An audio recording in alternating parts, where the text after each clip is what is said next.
All friends, स्वागत है आप सभी का आपके अपने यूट्यूब चैनल प्रिया हेल्प ज्ञान यूट्यूब चैनल पर। फ्रेंड्स, आज की वीडियो में बात करेंगे आउटसोर्स संविदा, ग्राम चौकीदार, पीआरडी, आशा वर्कर, होमगार्ड, आंगनवाड़ी कार्यकर्ता, एएनएम, जीएनएम, ममता दीदी, सभी के लिए बहुत अच्छी जानकारी यहाँ पर निकल कर आ रही है। यूपी के योगी आदित्यनाथ जी ने बहुत बढ़िया यहाँ पर अपने मुखाग्र से बहुत अच्छी बातें यहाँ पर कही हैं उनके रोजगार के बारे में। तो क्या है पूरा अपडेट आपको वीडियो के अंदर देखने को मिल जाएगा, इसलिए वीडियो को स्किप ना करें, पूरा वीडियो अवश्य देखें ताकि आपके लायक भी अगर कोई अच्छी जानकारी हो तो आप तक पहुँच सके। तो चलिए स्टार्ट करते हैं वीडियो। उससे पहले आप सभी से नम्र निवेदन, चैनल पर पहली बार जुड़ने से पहले चैनल को सब्सक्राइब कर लें, वीडियो को लाइक कर लें, कमेंट शेयर अवश्य करें। चलिए स्टार्ट करते हैं वीडियो। कि कोई आउटसोर्सिंग कंपनी के माध्यम से किसी श्रमिक का शोषण न होने पाए, उसको उसका मानदेय, उसका वेतन जरूर मिले और आउटसोर्सिंग कंपनी के जितने भी अन्य खर्चे होते हैं, चार्जिंग होते हैं, वो गवर्नमेंट अपने स्तर पर उसको अलग से वहन करे, जिससे किसी भी श्रमिक का शोषण न होने पाए। हर श्रमिक सम्मान के साथ राष्ट्र निर्माण में अपनी भूमिका को मजबूती के साथ आगे बढ़ा सके। विभिन्न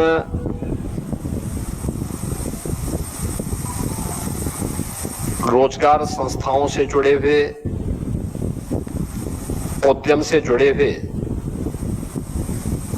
उनके सीईओ, चेयरमैन, एमडी और रोजगार प्राप्त करने वाले प्रदेश के हमारे सभी युवा, उपस्थित बहन और भाइयों, मैं सबसे पहले श्रम और सेवायोजन विभाग को इस रोजगार महाकुंभ के लिए हृदय से धन्यवाद देता हूं।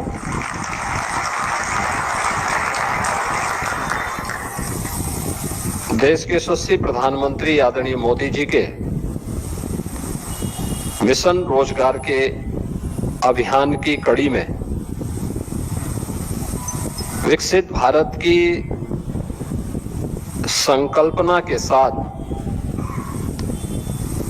हर व्यक्ति, हर संस्था भी अपना योगदान दे सकें, उसके लिए आवश्यक है कि हर युवा के हाथ को उसकी योग्यता के अनुसार कार्य मिल जाए।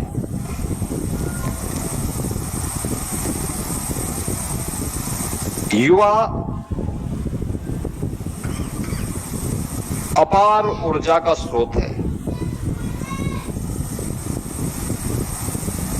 और यह उत्तर प्रदेश का सौभाग्य है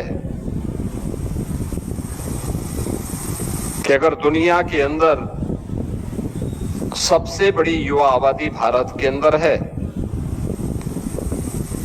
तो भारत में सबसे बड़ी युवा आबादी उत्तर प्रदेश के अंदर है। ये सभी युवा आबादी जहां किसी भी क्षेत्र में उसे अवसर मिला है, उसने अपनी प्रतिभा और अपनी सामर्थ्य का लोहा उस जगह को, उस उद्यम को, उस क्षेत्र को लाभान्वित करने में लगाया है। और यही कारण है कि आज यूपी के इन युवाओं, यूपी की इस प्रतिभा और इस सामर्थ्य की मांग न केवल देश के अंदर बल्कि दुनिया के तमाम अन्य देशों में भी हो रही है। एक अवसर है ये, जब यहां पर इंडस्ट्री और एम्प्लॉयर ये दोनों एक साथ जुड़ रहे हैं। एक तरफ वे संस्थाएं हैं जो रोजगार देने के लिए उत्सुक हैं और दूसरी तरफ वह युवा है जो स्किल डेवलपमेंट के साथ जुड़ करके उस रोजगार को प्राप्त करने का उत्सुक है। प्रदेश के अंदर उन अनंत संभावनाओं को आगे बढ़ाने के लिए पिछले 8 साढ़े 8 वर्ष के अंदर प्रदेश के अंदर जो कार्य प्रारंभ हुए उसका परिणाम था कि जिस प्रदेश में पहले गांव का गांव प्लान करता था रोजगार के लिए, आज वो स्वयं भी अपने यहां रोजगार उपलब्ध करवा रहा है। याद करिए, परंपरागत उद्यम के क्लस्टर यूपी के अंदर थे, लेकिन धीरे धीरे करके समय के अनुरूप उसको प्रोत्साहन न मिलने के नाते इंस्पेक्टर राज के कारण तमाम संस्थाओं के अनावश्यक हस्तक्षेप के कारण वो बंदी के कगार पर पहुंच गया। 2017 में जब हम लोग आए थे, हम लोगों ने फिर से उन संस्थाओं को प्रत्येक जनपद के लिए एक जनपद एक उत्पाद यानी 1 डिस्ट्रिक्ट 1 प्रोडक्ट की एक नई स्कीम को आगे बढ़ाया। आज परिणाम है कि 1 डिस्ट्रिक्ट 1 प्रोडक्ट ने प्रदेश के अंदर सूक्ष्म लघु मध्यम उद्यम के क्षेत्र में पूरे प्रदेश के अंदर 96 लाख ऐसी यूनिट को फिर से पुनर्जीवित करके करोड़ों युवाओं के हाथों को कार्य देने का एक मंच उसी के जनपद में, उसी के प्रदेश में उपलब्ध करवाने में मदद की। प्रदेश के 1 डिस्ट्रिक्ट 1 प्रोडक्ट और एमएसएमई प्रोडक्ट और इससे जुड़े हुए जो हमारे लघु और कुटीर उद्यम थे, इसकी ताकत का एहसास हम लोगों ने तब लगाया जब कोरोना कालखंड में बड़े पैमाने पर प्रवासी कामगार और श्रमिक वापस अपने अपने जनपद और घरों की तरफ पलायन किए, तो हम सबके सामने एक चैलेंज था, ये युवा कहां जाएगा, कहां रोजगार प्राप्त करेगा। तो मुझे विश्वास था कि 1 डिस्ट्रिक्ट 1 प्रोडक्ट के माध्यम से जिस कार्यक्रम को हम लोगों ने आगे बढ़ाया है, वहां पर इन्हें रोजगार की सुविधा प्राप्त होगी। और मुझे प्रसन्नता है कि 40 लाख कामगार और श्रमिक उत्तर प्रदेश के अंदर आए थे। उन 40 लाख कामगार और श्रमिकों को अकेले उत्तर प्रदेश की एमएसएमई यूनिट में ही काम मिलना प्रारंभ हो गया और उनमें से 90% लोग आज भी उसी यूनिट में काम कर रहे हैं।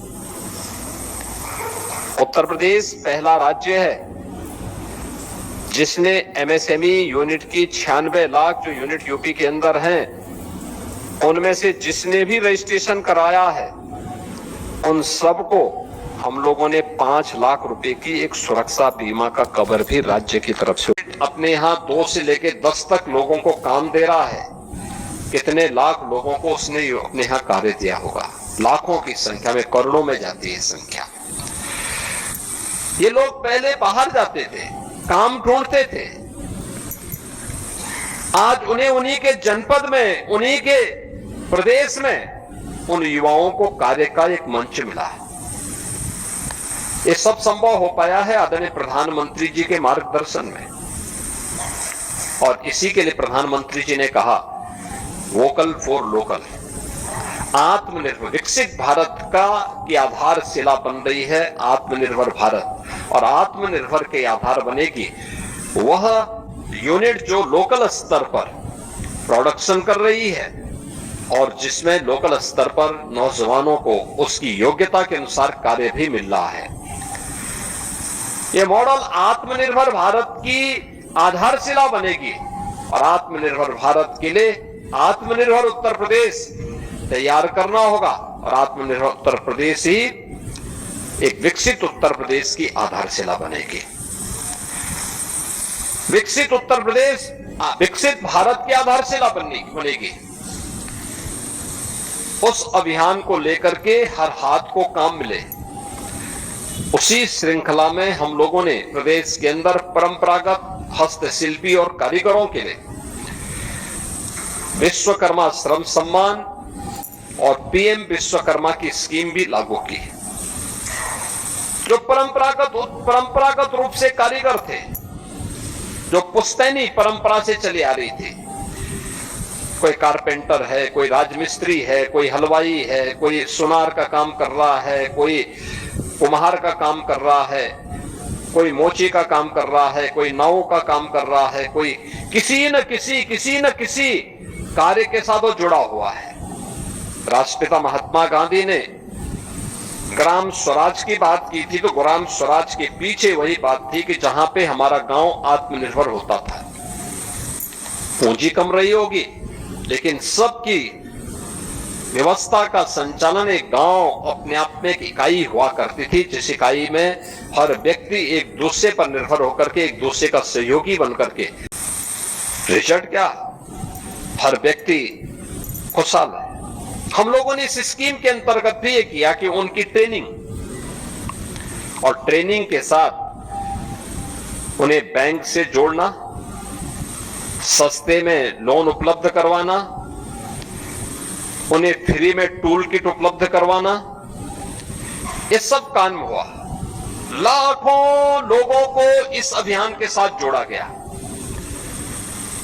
आज उन परंपरागत हस्तशिल्पी और कारीगरों को अपने यहां सम्मान मिलना प्रारंभ हुआ, तो ढेर सारे लोगों के लिए रोजगार के अवसर भी उसके माध्यम से प्राप्त हुए। हम लोगों ने इस वर्ष के प्रारंभ में 24 जनवरी 2025 को एक नई स्कीम लागू की। उसका नाम है सीएम युवा उद्यमी स्कीम।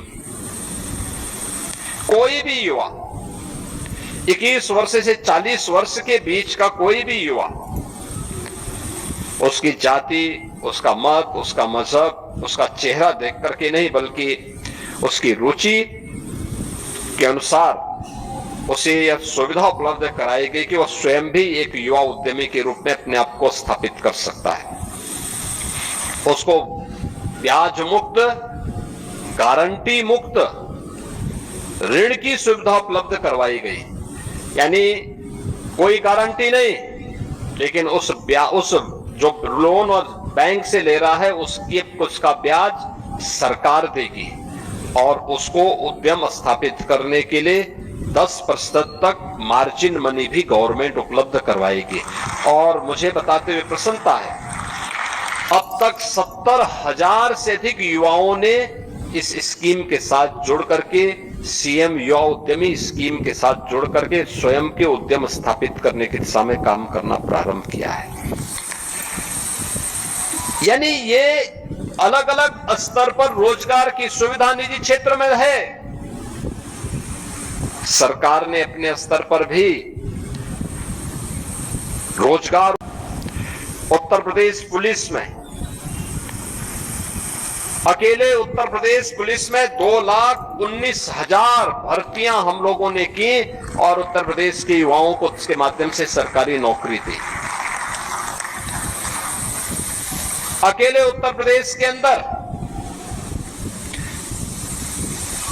1,56,000 शिक्षकों की भर्ती की प्रक्रिया को पूरी पारदर्शिता के साथ संपन्न किया, और अलग अलग विभागों की पूरी सूची अगर आप लिख देंगे तो ये संख्या बढ़ करके उसमें शिक्षा है, स्वास्थ्य है, इरिगेशन है, पीडब्ल्यूडी है, कृषि है, विश्वविद्यालय है, इन सबको अगर हम जोड़ते हैं तो ये संख्या 8.5 लाख युवाओं को सरकारी नौकरी उपलब्ध करवाने वाला देश के अंदर सबसे बड़े राज्य के रूप में उत्तर प्रदेश की गिनती आती है।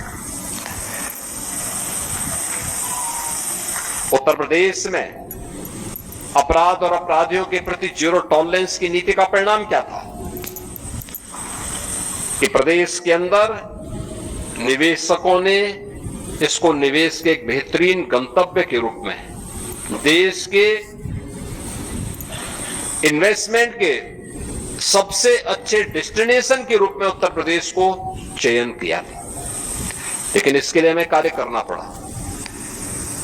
इसके लिए प्रदेश सरकार को अपनी नीतियों में परिवर्तन करना पड़ा। अब तक 33 से अधिक सेक्टोरियल पॉलिसीज हम लोगों ने तैयार की है।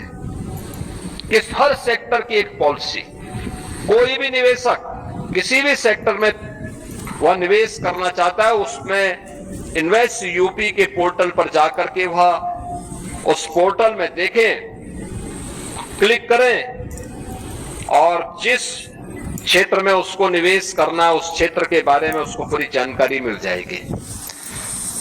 उसकी सहायता करने के लिए निवेश मित्र भी है, सारथी भी है, और फिर अगर उसने निवेश कर लिया है तो निवेश के बाद उन्हें इंसेंटिव जो मिलना है पॉलिसी के अंतर्गत वह भी उसको ऑनलाइन उपलब्ध करवाने की व्यवस्था है। 1947 से लेकर 2017 तक जितना प्रदेश के अंदर इंडस्ट्री को 70 वर्षों में